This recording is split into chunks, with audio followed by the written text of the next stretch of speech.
Okay, Warren, so you and I have never met.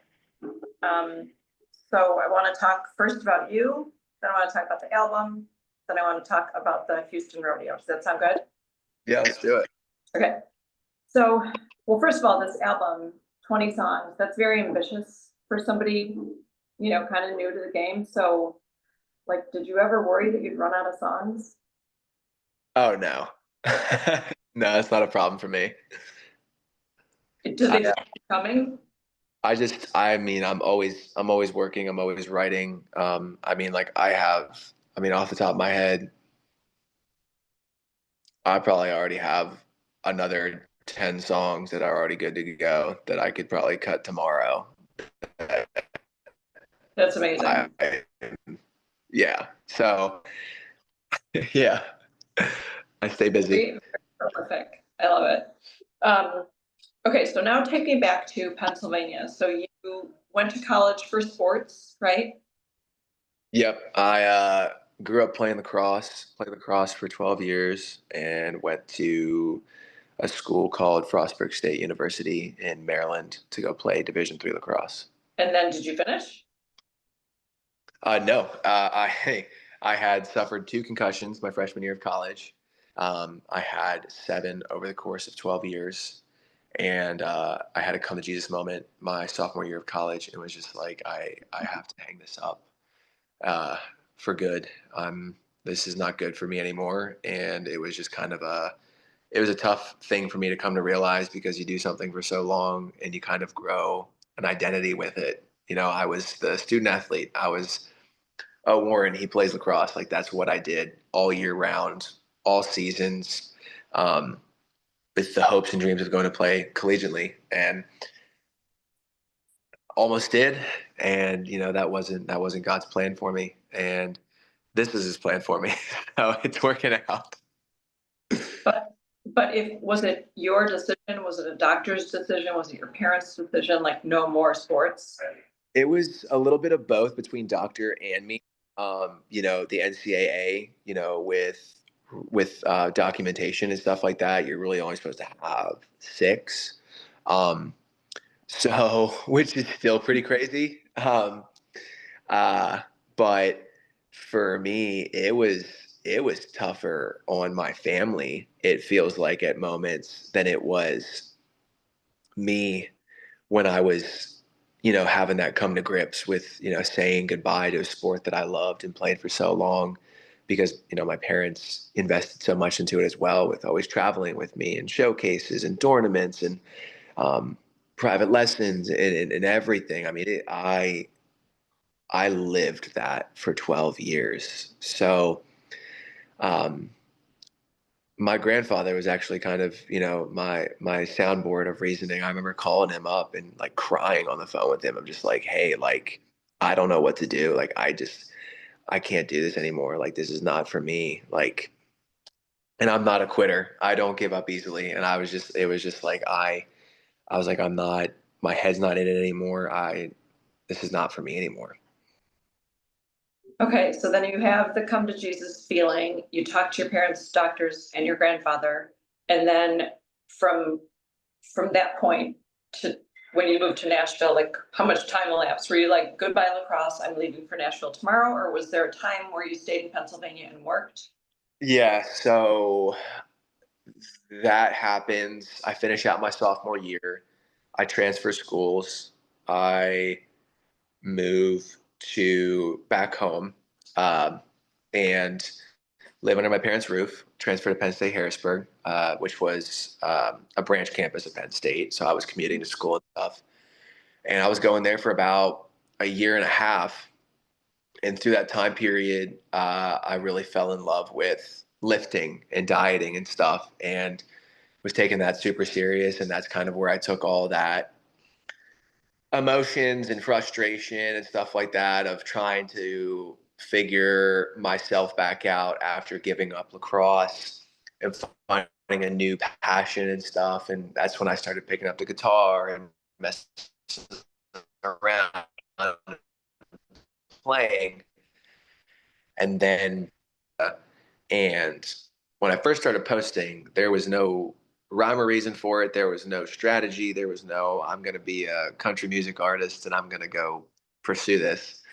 It was sheer, I mean, for lack of better terms, I say for shits and gigs. Like it was just to pass the time because I'm an extrovert and I was going insane being told we can't go here, we can't go to the gym, we can't do this. So I had to find an outlet to put that energy into. So started posting videos, and as that snowballed over the course of 6, 7, 8, 9 months, people were loving my covers and I was having viral moments and things were blowing up.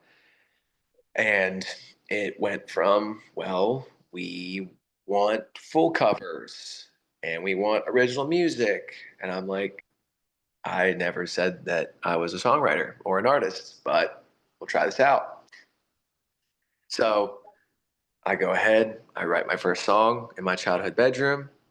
I have no one helping me. I go to Guitar Center. I take what money that I did have.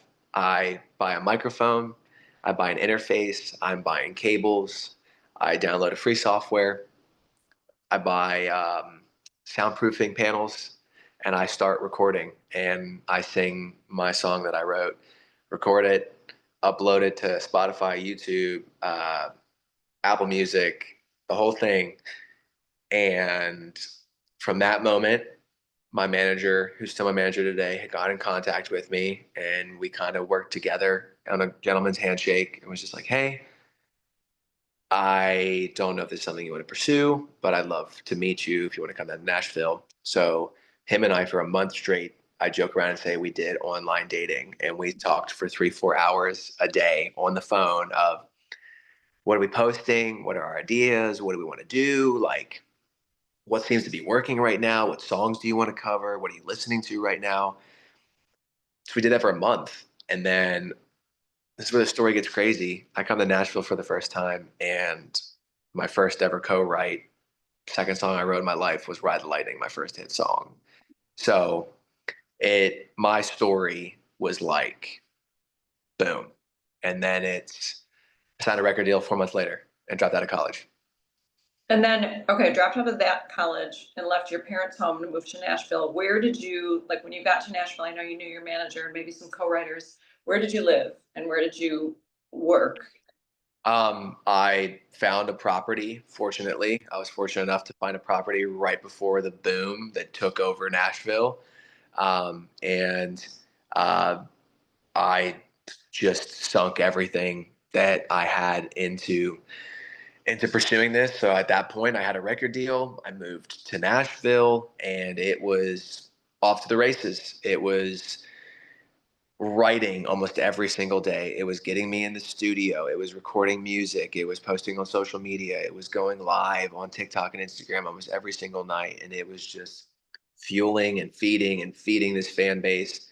And I did that for pretty much a year of just writing, recording, writing, recording, writing, recording, and just perfecting that muscle and craft of just writing and getting better at it and knowing what I want to say and everything. And then that's how you get my first ever project I put out, which was the 717 Tapes album. Yeah. And that is a body of art that has demos and songs that I wrote. And this is just a day of scratch vocal that I sang. And I was like, this is a cool song. We should put this out and tease it on social media. To that process of learning what it's like to go into a studio and cut some music and stuff. And really, I was just building, number one, my catalog, and just my manager was just like, we just got to get you ingrained in the scene and have you meet people and figure out who you like to write with and who's gonna bring you the right stuff and just continue to grow that muscle. And being in Nashville for a year, it's like, hey, you've never played any live shows before because that's not what you grew up doing. So we're gonna put a tour up on sale and we're gonna see how it does.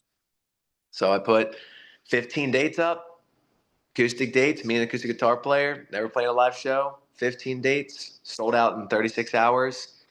And my first time ever stepping on a stage in front of people was 700 people for a sold out show Where was that? in Pennsylvania, State College, PA. So it was a really cool moment for me with going to Penn State. My mom went to Penn State. I had a bunch of friends that went to Penn State. My great grandfather had season tickets for Penn State football. He was a Penn State Penn State everything growing up as a kid. So that was a really cool moment for me to go have my first ever show in State College.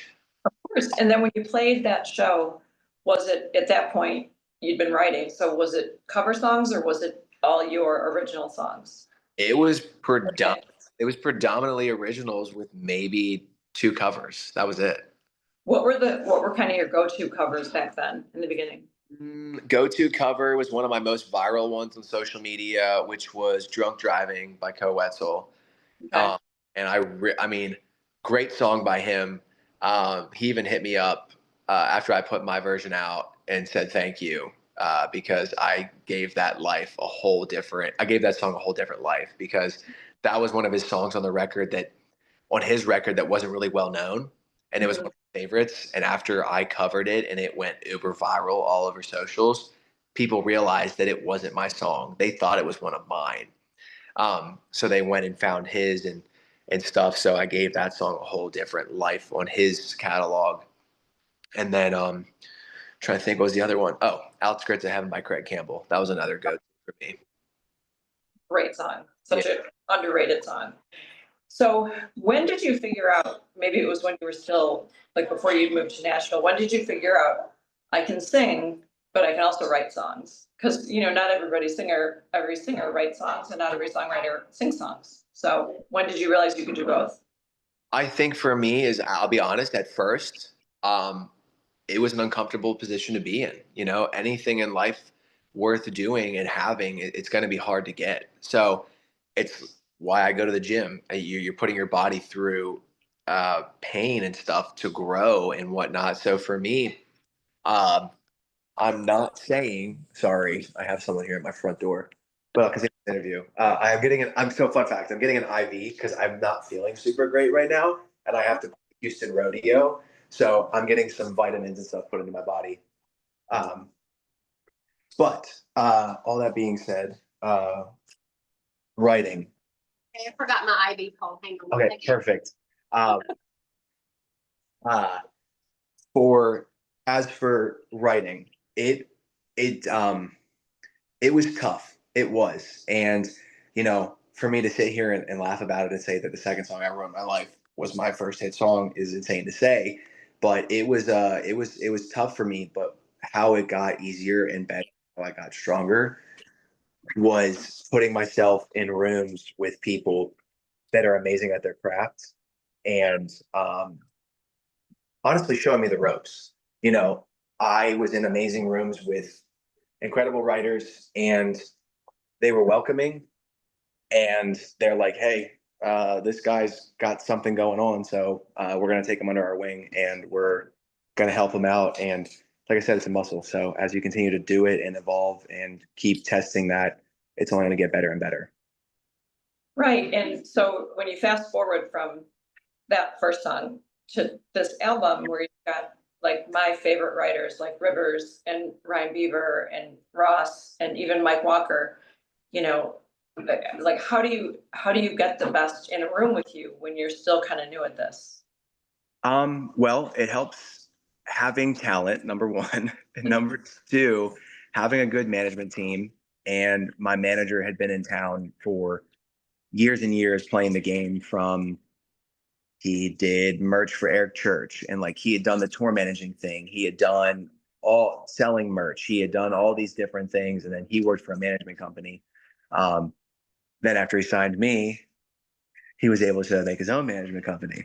Um, but all jokes aside, with him and his connections, and it wasn't hard for people to look and take time and spend time with me in a room when it comes to number one, my approach, how I am as a person, and how I pursue this career, and look at the social numbers and have it be like, okay, there's something going on with this. So the guys were wanting to buy into the digital age and be like, hey, this is kind of what the new wave is. And this is something we need to buy into if we want to continue to have cuts and have great cuts with people. It's so funny to look back. I always, when I'm interviewing somebody, I go back to their very first Instagram post, and yours was in 2020. So kind of late into the COVID year, the first COVID year. And you had a robust amount of likes, like maybe 2,000, 2,300. But then it's weird, it like just multiplies so crazily, obviously because of your talent and, you know, word gets around. But did it surprise you that that kind of social media acclaim came so naturally to you? I don't, I wouldn't say that it surprised me in any way. I think that what happened for me is okay, so I had viral moments on social media and all this kind of stuff.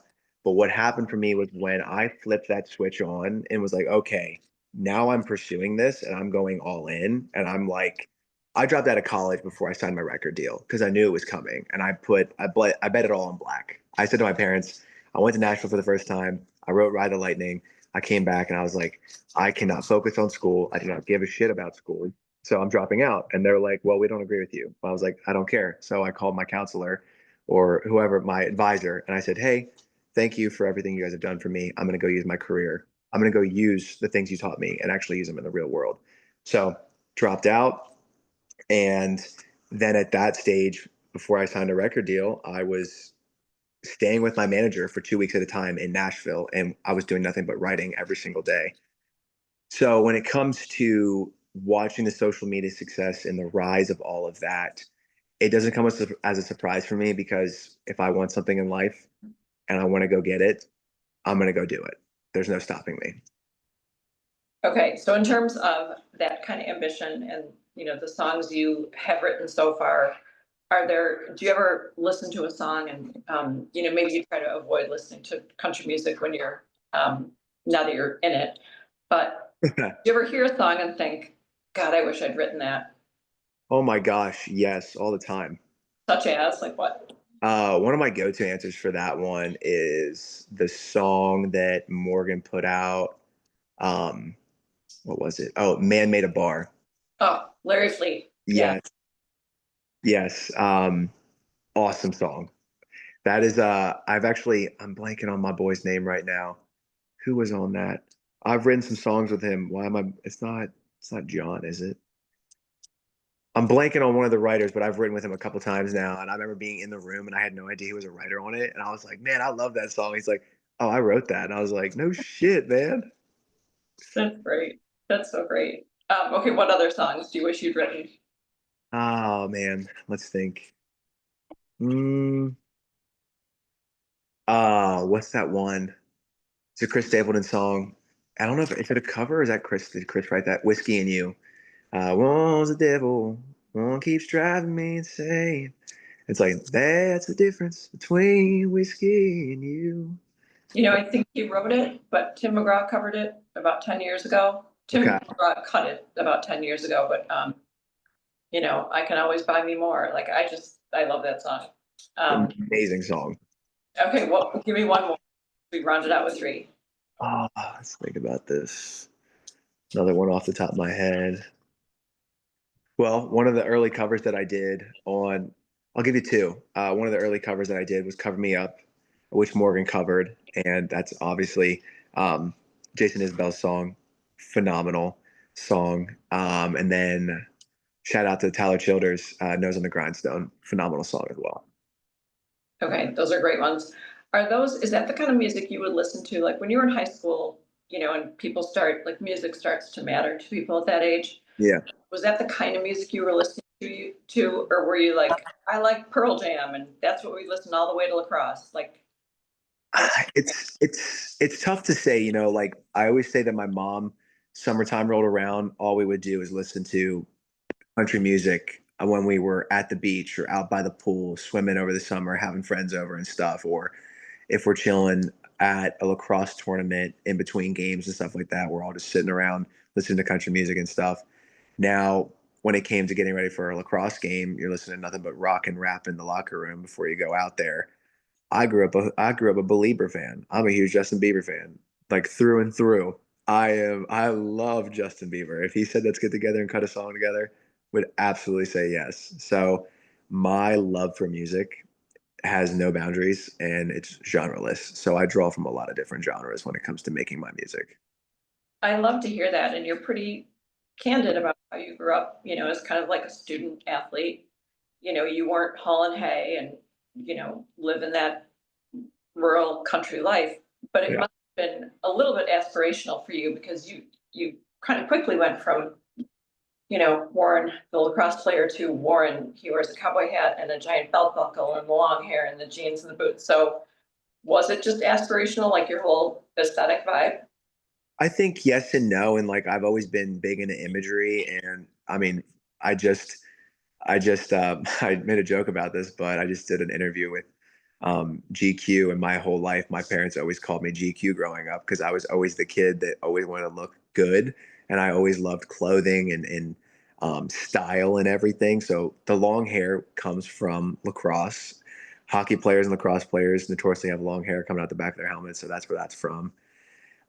As per a cowboy hat and everything, I think that that's something that I really wanted as my imaging because I loved, Garth Brooks and, George Strait. Like that's what they wore. And like that's what my stage presence calls for. Whether I'm singing something more traditional country or a country ballad, or if I'm singing something that's more rock and roll, it's still fitting for my branding.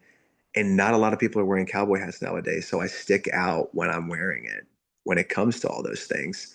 So those are things that I thought about, but I'm versatile. So when it comes to social media and what you see, at any moment you can see me with the long hair and no hat on. You can see the hair back in a bun with a ball cap on. It's being recognizable in every single way. Well, mission accomplished. Do you have a hat and belt buckle and cowboy boot and jean brand that you have as your go-to, or do you just wear what you like that day? My go-to, I should be getting paid for this, but I'm not yet. My go-to is I'm definitely a Wrangler wearer when it comes to jeans. I've been wearing them since I've started. Um, that's been my go-to jean ever since I've stepped on stage. Um, Cowboy hat for me is Rodeo King. Um, they've been nice enough to give me a couple hats, but I've been wearing those for a long time. I feel like they fit my face shape better than some of the other hats.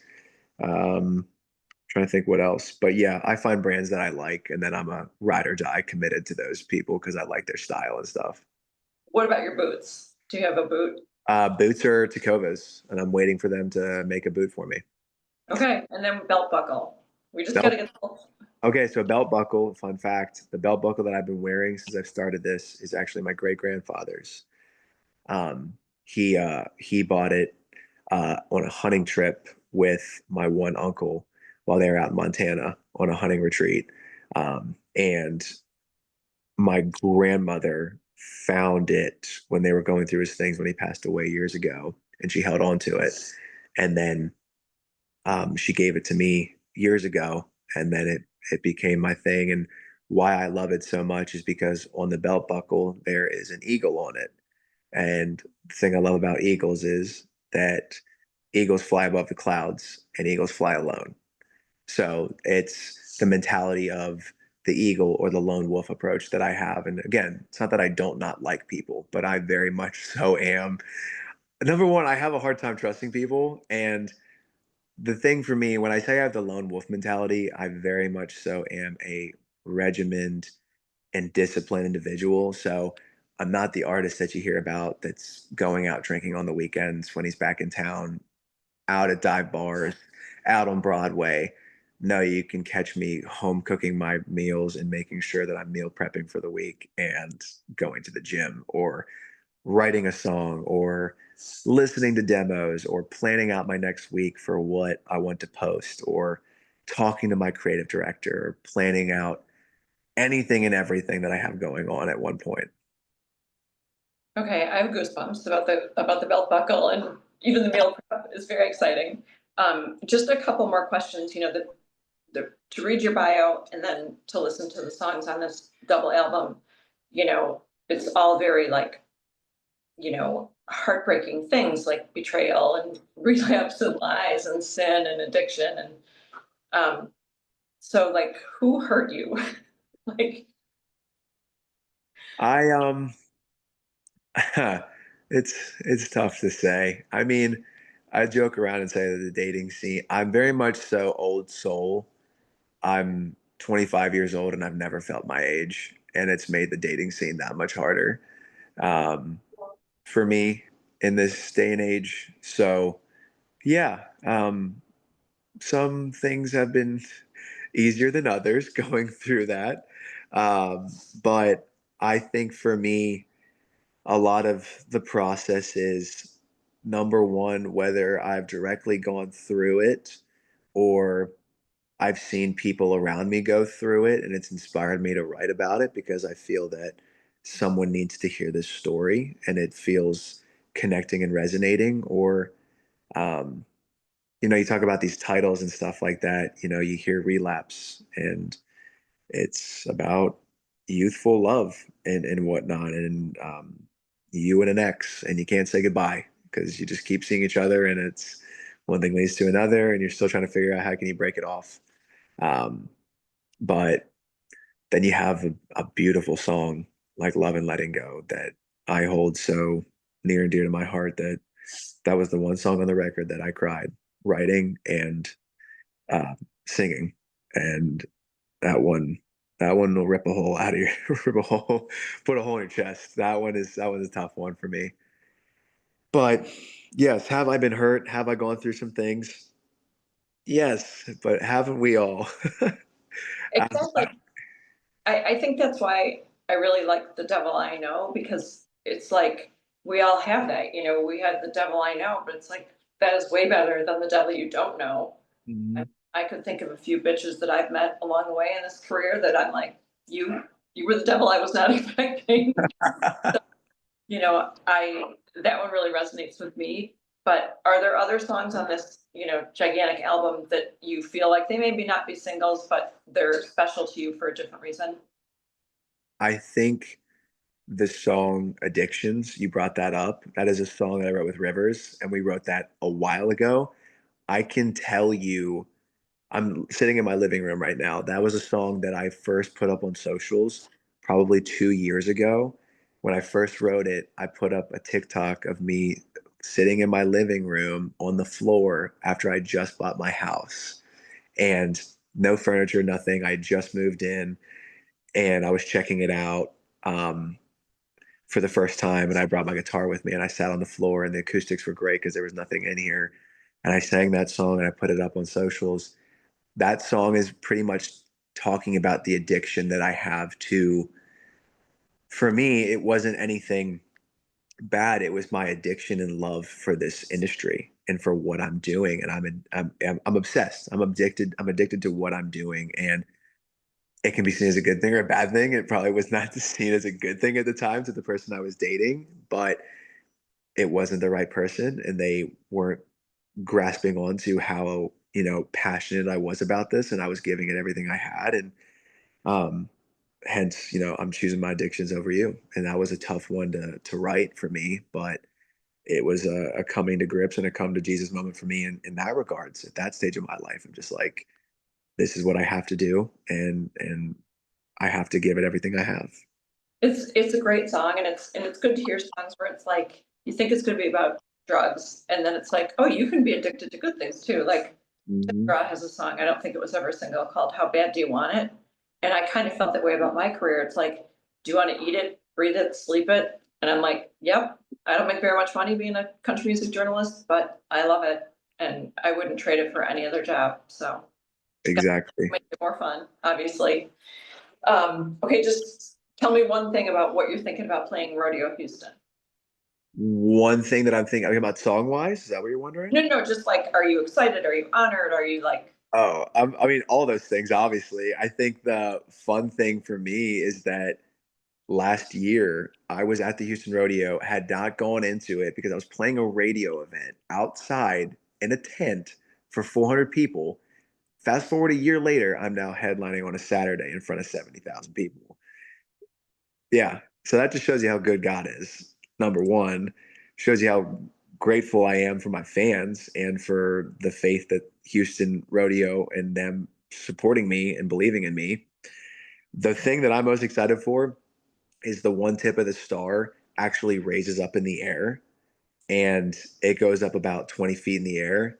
I'm not afraid of heights, so I'm going to be standing on the platform that goes up in the air for the final song.